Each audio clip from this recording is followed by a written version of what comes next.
Welcome back, everybody. It is Tuesday night, and that means another episode of Tech Talk Live. Today, we've got one that, gosh, I think might end up being my favorite episode that I've ever done because we have a wonderful guest, and we also have a really awesome product announcement that I think really is kind of changing, I don't know, changing the game, not a little bit, but a lot bit, as far as home theater is concerned.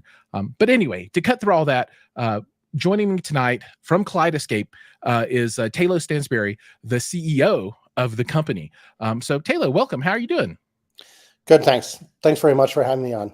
Oh man, I'm excited. So I know a lot of people are out there and they're excited to hear about the new product, but we got to set the groundwork for this. We got to get everything ready so people kind of understand where this product is coming from. And I think a really good way to start that conversation is to start with you, right? Because you and the larger Kaleidescape team, without a doubt, have all been instrumental in the formative process of how we got from where you were before to where you are now. So maybe you could tell everybody a little bit about yourself and your tenure with Kaleidescapes, just so they know who you are.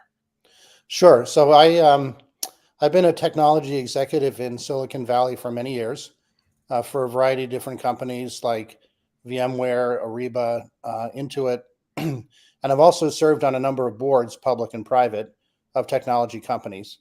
But my journey with Kaleidescape started a little over a decade ago when we were redoing our home theater, and my AV dealer at the time convinced me that I had to get a Kaleidescape.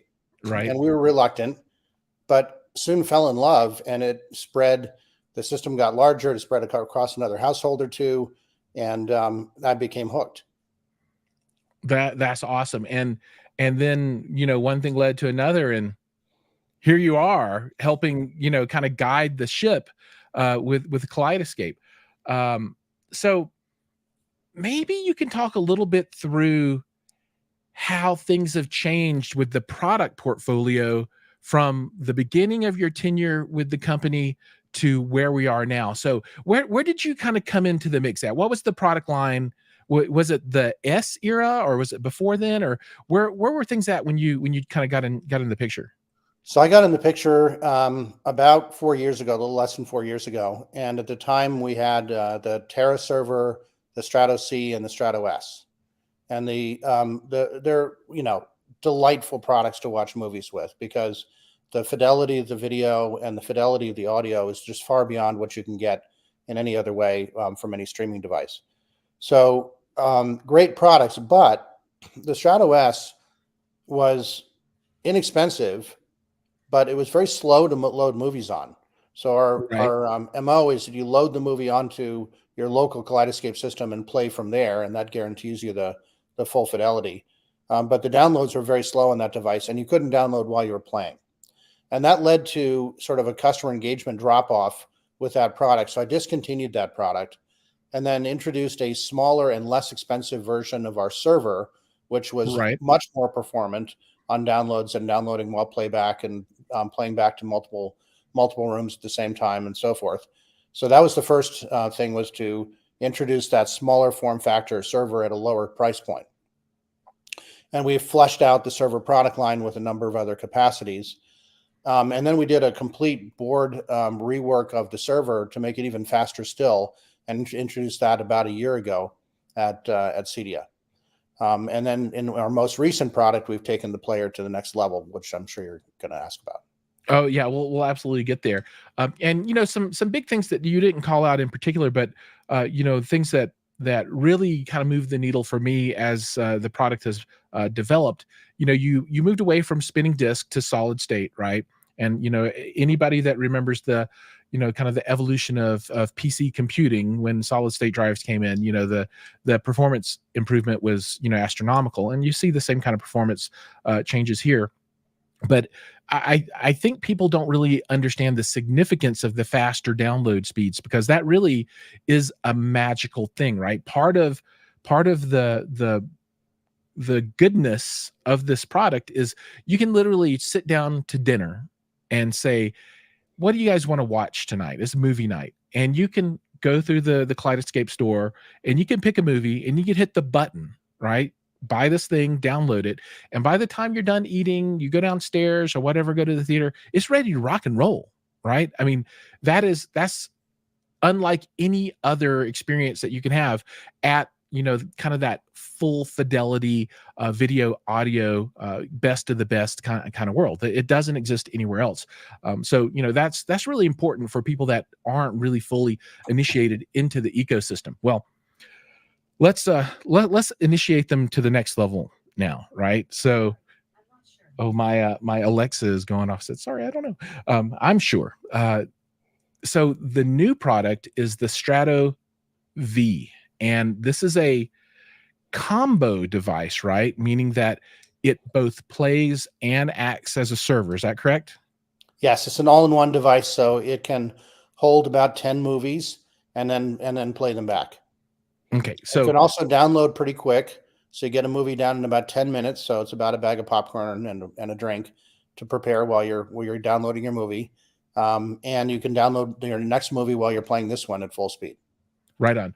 And so I'm gonna, I should have queued this up, but I'm gonna go ahead and I'm gonna present out the Kaleidescape website, because I want people to kind of see this as we go along here. So let me add this to the stage. Okay, there we go. So just for folks to be able to see what this thing looks like, it's a small unit, right? So you can actually, in a 1U rack, put two of these side by side. So if you wanted to, you could have two players, or you could do the player and a storage server if you ever wanted to add that. So the footprint on this is really small, and it has a very sleek design. I mean, if you look at this thing, it's super cool. So yeah, it's very elegant and it feels good. It's thick aluminum and glass. It's really beautiful. Right on. And then you can see that pictured here with the humongous servers that you guys have released, which is it's really cool. I mean, the new SSD versions are really big.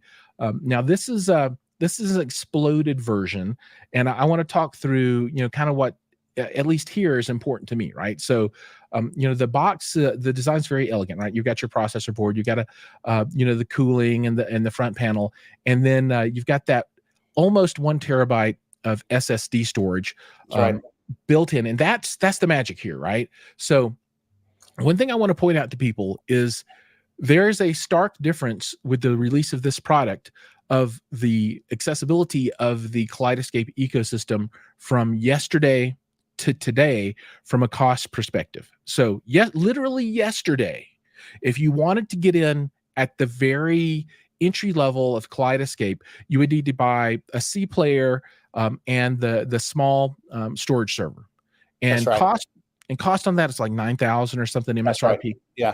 Today, if you want to get into the Kaleidescape ecosystem, 24 hours later, you can get in for $39.95 MSRP with this one unit. Now, storage gives you 10, 12 movies, something like that. However, I mean, you can cycle your movies, right? So if somebody wanted to, they could buy this unit, buy 100 movies, download the 10 that they or 15 that they want to watch at that moment, and then just cycle them through as they needed the content available, and they're in. That's right. And it does some automatic housekeeping. Once you've watched a movie, it'll eventually let it go away if you have more movies queued up to download. So it makes it pretty easy. Right on. It for me, it's just the price point on this really has brought this from what might have been an aspirational product for someone to an absolutely realistic product for what I would consider to be most anybody in the, like, probably starting at the mid, maybe even low end enthusiast now, right? So for people that are serious about watching movies, this isn't a super duper expensive device anymore to get them into the best player that they can use to enjoy movies in their environment. So, it's absolutely a game changer for me. Now, I want to talk through some of the other items. Can I add on to your last point for a moment? Yeah, please do. Please do. When you think about it, at $39.95, it's at a price point where if you buy a good TV, it's comparable. If you Mhm. buy a good projector, it's way less than that. And if you buy a wall, oh my Lord, it's way less than that. So Yes. there's no way that at this point you should be buying a good TV projector or wall without buying a Kaleidescape to feed it, because there's nothing else that can feed that kind of video fidelity. Yeah, I agree. I was trying to do this math in my head earlier today. I was thinking through, if somebody were going to sit down and kind of price out like a whole system, and I'm not talking, a $200,000 or $250,000 system. I'm talking about something that you might find in most any enthusiast home, right? Sure. So just say they do like 100-inch television, and maybe Yeah. that's for a really good one is 5 or 6 grand now, right? And maybe they do like a top of the line kind of 16 channel Onkyo or something like that, and maybe that's $2,500. you know then whatever their speakers are, the $4,000 price point for the best You got it. That's exactly right. source out there, it's no longer like, this thing's 4,000, 5,000, and then I need 10 grand. No, it's in the mix, and it becomes something that I think anybody that's serious about watching movies and even TV shows has to consider now, right? It's not oh, I just can't do that. Now it's like, okay, this is doable, right? People buy, I compare it to folks that, buy like a really nice F-150, or maybe they buy a motorcycle or a turbo for their car, or, all these things. And all those things cost way more than the best that you can get for your home theater now, which is amazing. Yeah, that It's is amazing. absolutely amazing. And the difference really is the the image when you watch it on Kaleidescape versus on a streaming device. You just see things you'd never seen before. And when you listen, like in the soundtrack for the background noises, the dialogue, all of that is just so much cleaner because it's fully lossless audio. It's not highly compressed audio. What that means is that it's much more engaging, and the emotional impact of the movie is so much greater than it was before. So it Absolutely. just makes your movie watching experience entirely different. Yeah, and there really is no comparison, at least for me, in the world of Kaleidescape versus streaming, right? I mean, this is, this is the full lossless experience as opposed to streaming. 4K disc is obviously much closer to this than it is to streaming. So if you've experienced 4K disc and the difference there, that's that jump plus more gets you to the Kaleidescape experience. Now, there are other items that are new for this player that I want to talk a little bit about as well. And one of those is the addition of Dolby Vision, right? That's right. So for me, whenever I talk to someone about Kaleidescape in the past, the two big pushbacks were like, well, it's kind of pricey, and then, well, my TV does Dolby Vision and this doesn't, and those were the two things that always came up. Well, obviously, price has been addressed to a large extent. So, what was the thinking about Dolby Vision? So, what was kind of the item that pushed you over the edge of adding that into the hardware mix? We've wanted Dolby Vision for years, but the previous hardware did not support it. So we needed to move to new hardware to support it, and that's what we did. Right on. Yeah, and throughout the day today, as I've kind of watched the release go along and that kind of thing, one of the questions that came up was, well, will they ever software unlock my old player for Dolby Vision? And the answer there is no, because it Yeah, I'm just can't afraid do that it, we right? can't. No, Right on. that's a hardware constraint. And if we could have solved that with software, we would have done so years ago. Right on. Now, we're gonna go dig into this product now for the next, I don't know, 20 minutes or so, and talk about different aspects. So if anyone out there has questions, feel free to drop those into the chat and I'll get them in. I've got a whole bunch lined up that I want to go through. And we'll start kicking those off now. So another item that's new for this is the UI, right? So the UI, there's a special version for the V. Could you talk a little bit about that? And then, what happens when you marry the V to a larger pre-implemented system, right? If somebody's got a Terra server and some C players or whatever, and you add this in, what happens then? So, and what's the reasoning behind the different UI for the purely V installations? So the Kaleidescape user experience overall is iconic. And I think the view that people are most used to is the covers view that has all the shuffling covers. As soon as you focus on a new movie, it will reorganize all the covers and animate that to bring you up titles that are in some way related to the one you've selected. It's a great way to help you find movies that are like the movie you just watched and may want to watch again as well. So, and there are a couple of other views as well, but some of those views don't work very well when you don't have a large collection of movies. Right. So if you're only going to have, let's say, 10 movies on the device, then some of those views didn't really feel right. And so what we did is we took the collections view and modernized it and made it so that it was rows of title cards. So it's a very simple and very graphical view. And that is the primary and only view that you see when you're using the device standalone. Now you marry it to a server where you have the capacity to store a bunch more movies, then you get all of the rest of the richness of the Kaleidescape UI gets turned on. Right on. That makes a lot of sense. So that leads, I think, to a next batch of questions. So for folks that have a pre-existing environment, they're able to purchase a V, and maybe they have a television that they want to enjoy Dolby Vision on, and that will sync right into the system, right? So they can marry that up, and that becomes another player in the ecosystem. Is that right? Yes, you can have Terras and Cs and Vs and mix them all together. Yes. Okay. And then for the older equipment out there, the Strato S's and those kinds of things, do those work together with the V now as well? They do. Although, the S's are, performance limited. Right. You can have one player play from a Strato S, whereas with our servers, you can have 5 players at least and up to 25, depending on which server. Okay, that makes a lot of sense. And then I guess the last question of working together is, what if you just buy 2 Vs? What can you do anything with 2 Vs together? Sure. Now you'll have an account in our movie store. One thing that's really important to know with Kaleidescape is that when you buy a license to a title, you own that for your lifetime. Right. You don't have the problem of that title being sold away to another platform, because even if it is sold away to another platform, you have a lifetime license to that title. Right. So this is, and I talked to a lot of people about this, and they're like, well, like on Netflix, the TV shows come and go, and this is not that kind of situation, right? If you've purchased it, you own it.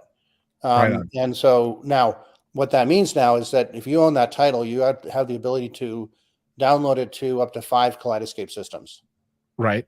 And your 2 Vs in this scenario, even if they're sitting in the same household, would count as 2 of those 5 systems. Gotcha. So you could then download movies that you own in your library to those two different Vs. Great. Okay. Now I want to take a moment here and pause, and I want to say hi to some of the folks that are out in the audience. So everybody, I haven't been ignoring you. I see you're out there. Master Lessons is with us here. Good to see you. Salt Life is with us, and he says, "Hey Taylor, glad you're here to talk Kaleidescape." And then he wants to know, the future of storage servers and that kind of stuff. So maybe we can get into that in a little bit. So I'm gonna dig through all of these and pull out some of these questions. So everybody out there, if you have questions, make sure you're getting them into the notes. So as Taylor is answering some of these, I'm gonna start going through these to pick these out. So one question a lot of people have that came up a lot today, because I think people that haven't looked at the solution today are now saying, man, maybe this is the one for me. How difficult is this for the typical home theater enthusiast to implement this into their system? Compare it maybe to adding a disc player. How much more difficult or not is it to bring this in? So it's no more difficult than, say, an Apple TV to set up and install. It's not tricky. So that means that a lot of people are going to be able to just buy one and install it themselves. Some people will want to integrate it into a larger system with control systems and so forth. As soon as you get into doing that, then you probably need a dealer to help you. Right on. And so, I want to refer back to my experience. So I implemented the Strato S into my environment a while ago, and it was a little more challenging than adding a disc player, but that's because of the rich set of features that it brings to the table. And I've got a constant image height, anamorphic lens set up, right? And so for folks that kind of get into those esoteric kind of setups, if they're not super technical, maybe they could use some help on the bigger full systems. But for this, my expectation is that this thing is going to be super straightforward. All right, so we got GJ Hunter, and he says he's very excited about the new product. Halo, been looking forward to a player with these features. So thanks for jumping in, GJ. And let's see. Mia Francis is here. I'm an old Strato all-in-one owner, and I love this new option.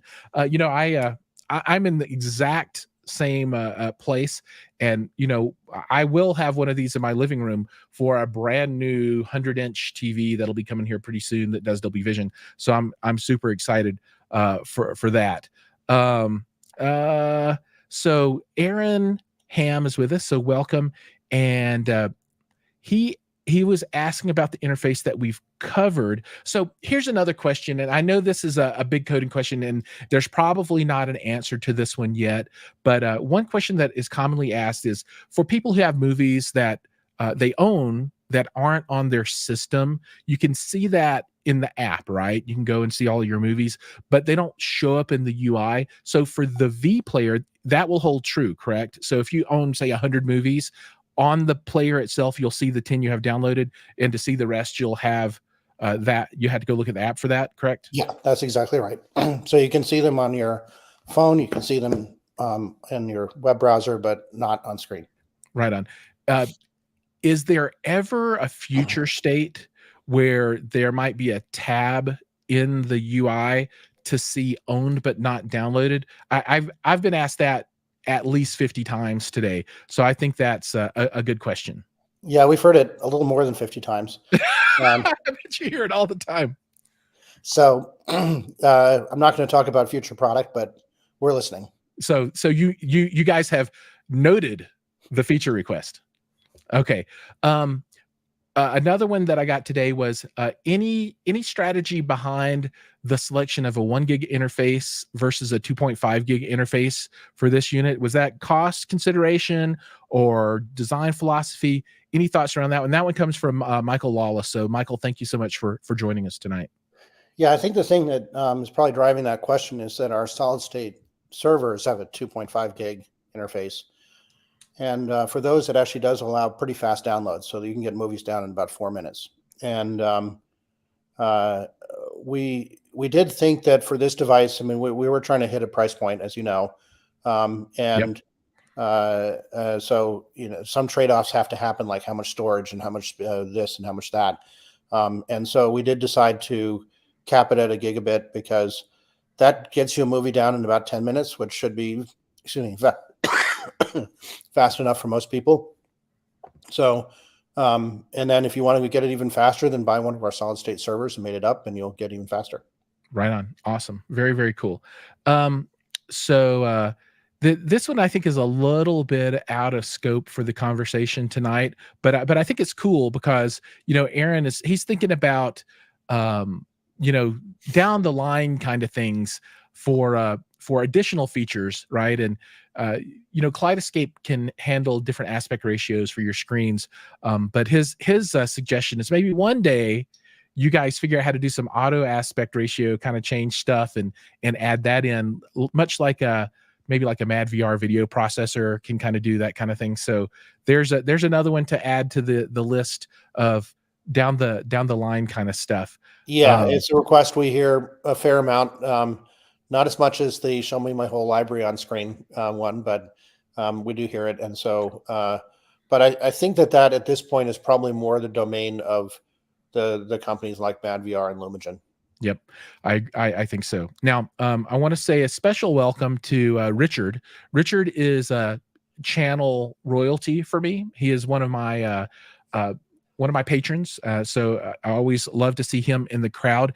And he asks a question that very quickly was on the tip of my tongue as well. So a feature that was added not too long ago for those that aren't, in the ecosystem is the disc to digital tool. And this is crazy cool, right? Because it allows you to plug a external player, disc player, into your Strato or Terra or whatever you happen to have, and you can put your disc in, and it'll identify that, hey, you own this, and then you're able to buy the digital copy of that movie for Kaleidescape at a often much lower price. I noticed that this V has that same USB port on the back. Does the V have disc to digital functionality with an external drive? I'm so glad you asked this question. Yes, it does. Oh, Yes. okay. This just gets better. Yeah, it's a super important feature. I mean, the idea is that, hey, if you already own a big library of stuff on disk, then you don't want to pay for the thing entirely all over again at 100% price. And so many of the studios have afforded us a discount for people who already own a title on disk if they can verify that they actually do have it in their possession. And so the idea is you plug a reader into the back, into the USB, insert the drive, insert the disk. It'll recognize the disc, and then it will give you the best pricing we're able to get from the studio for that title.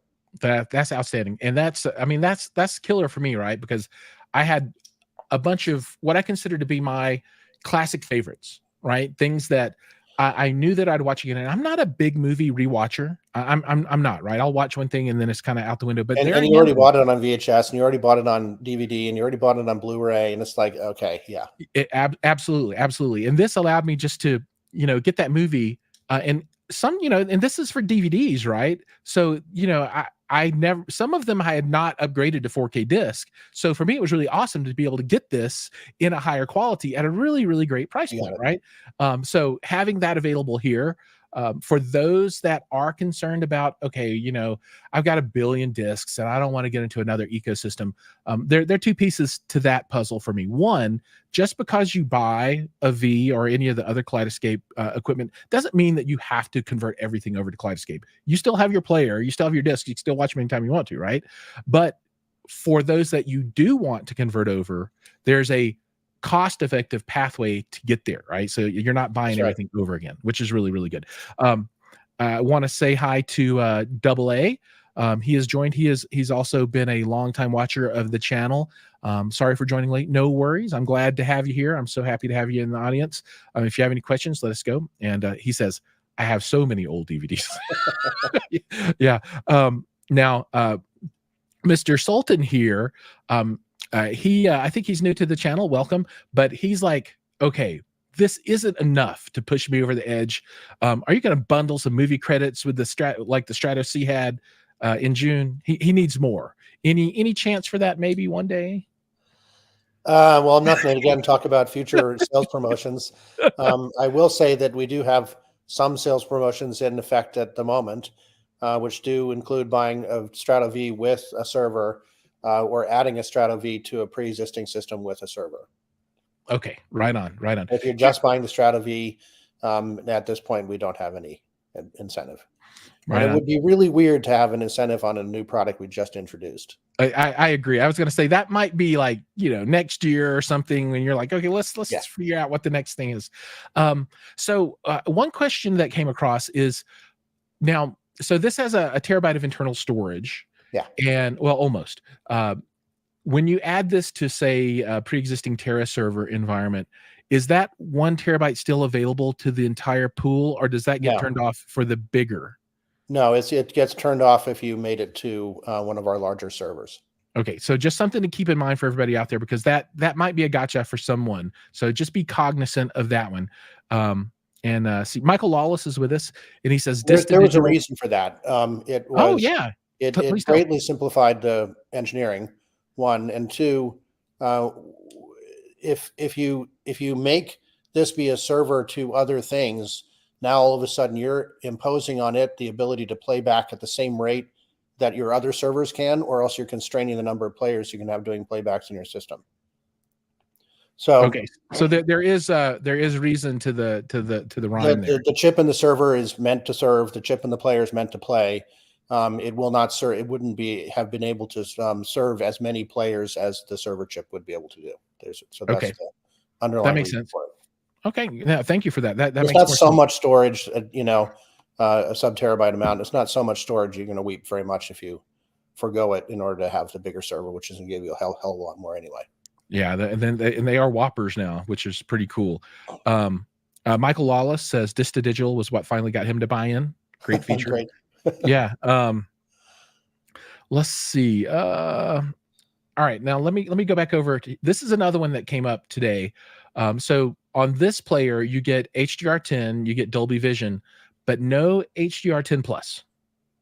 That's so correct. that I've heard that a bunch of times.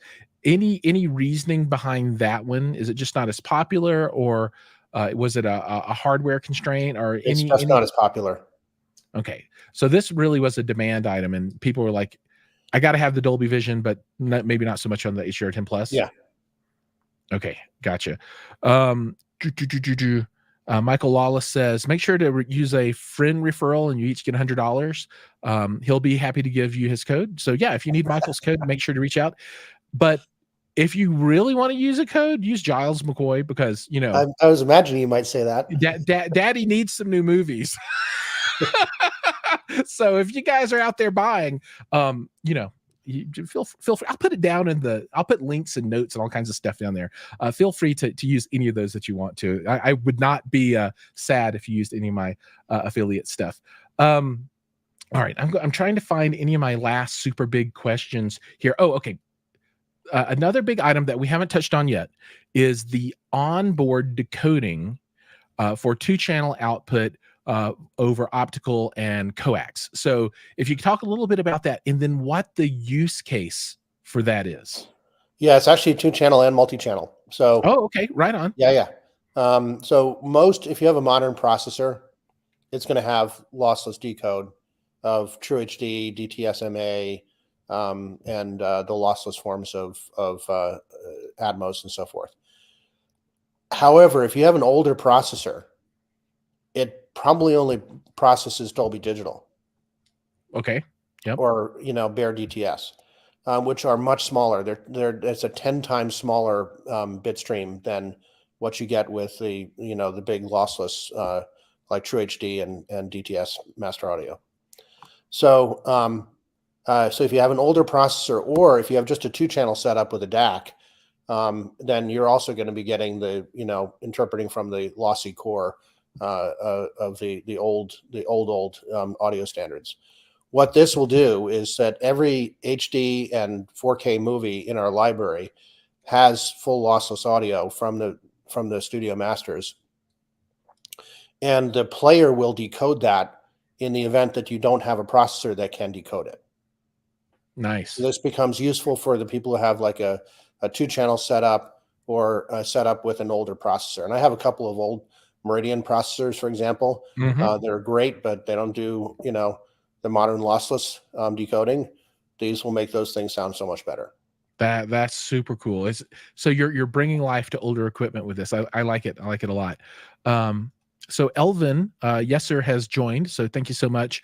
And he's calling a little bit back to the disc to digital, right? So he's going to get one, and he wants to know how he deals with his old Blu-rays. So I actually made a video where I walk everyone through this. So if you have any questions, you can go to my channel on YouTube, where you're at now, right? And just search for Kaleidescape disc to digital, and it'll show you the whole process of taking an external drive, plugging it in, and it's really super easy. You literally plug it in, and then it'll open up. You put the disc in, you close it, and then it does it all, right? And then the disc comes out.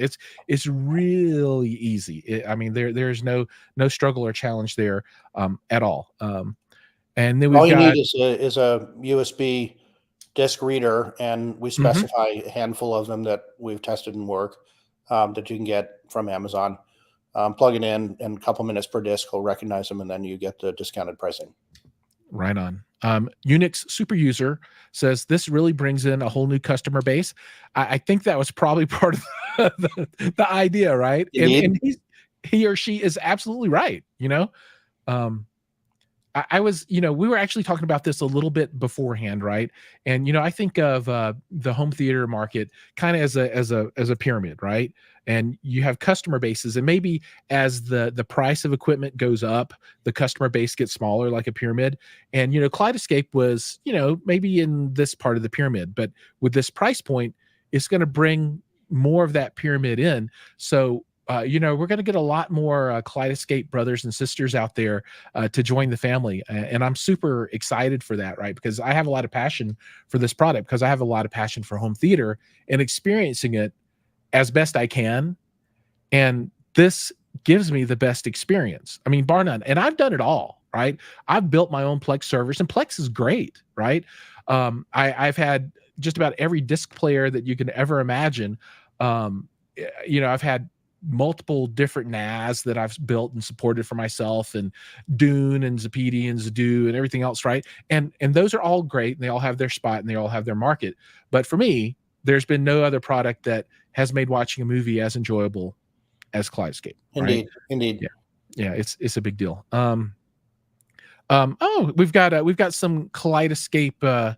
I don't know if royalty is the right word, but Josh Goldman of the Kaleidescape Owners Forum, a bunch of really good Kaleidescape fans over there, and CEC. This is a good one. So, any plans ever for kind of CEC integration with any of the devices? And I think this is a good question, because I could see a lot of people plugging this into their television directly, right, without anything else. And it would be kind of cool to have your TV's remote control kind of moving around. Any thoughts on that? Yeah, so certainly a request that we've heard a great deal and are listening, but I'm not going to talk about future product. Right on. So it's noted. People want it, and maybe one day. Okay, right on. Cool. All right. Now I don't want to drag this one out too long tonight. So I want to go ahead and close out with just a couple of more questions. And maybe comments. This product checks all my boxes to enter the Kaleidescape ecosystem. That's great. Except for the Ethernet speed. Thank you so much for it. So thank you, GJ Hunter. That's really cool. So I guess if somebody wants to buy one of these things, where do they get it? So how can they get into the ecosystem? Yeah, great question. So if you go to our website, then there's a dealer locator on there. So Okay. put in your zip and it'll find all the dealers near you and sort them by, how much Kaleidescape they've sold in the past and how experienced they are and whether they have a demo system in-house and all that. So you can see all that graphically. We also have a handful of retail partners. So Audio Advice is one, Best Buy is another. So let's see, Epic Systems is another. They're also on our website, and you can click through to their stores, so you can buy Kaleidescape directly from them. Right. Awesome. Very, very cool. And a special thanks to Brian here. He bought one today. That's very cool. Thank you. Just remember, use the code Jiles McCoy when you set it up, so you can get some free movies. So I can't do. All right, folks, we're going to go ahead and pin this one up for the night. Everybody out there that joined, thank you so much for joining us tonight. Your time is valuable, and for you to come on and spend it with us is valuable to us. And we're honored that you would take time out of your day to join me and Taylor to talk about this great new product. And Taylor, for yourself, thank you for your time. Thank you. This is a pleasure. It's really wonderful for me to have this access and be able to bring this access to everybody else, so we can talk about how these products kind of grow up and give people really that direct line into the company, right? I think that's so valuable. All right. And with that, everybody out there, remember, like, subscribe, ring the bell, do all those things, and I'll see you guys in the next video.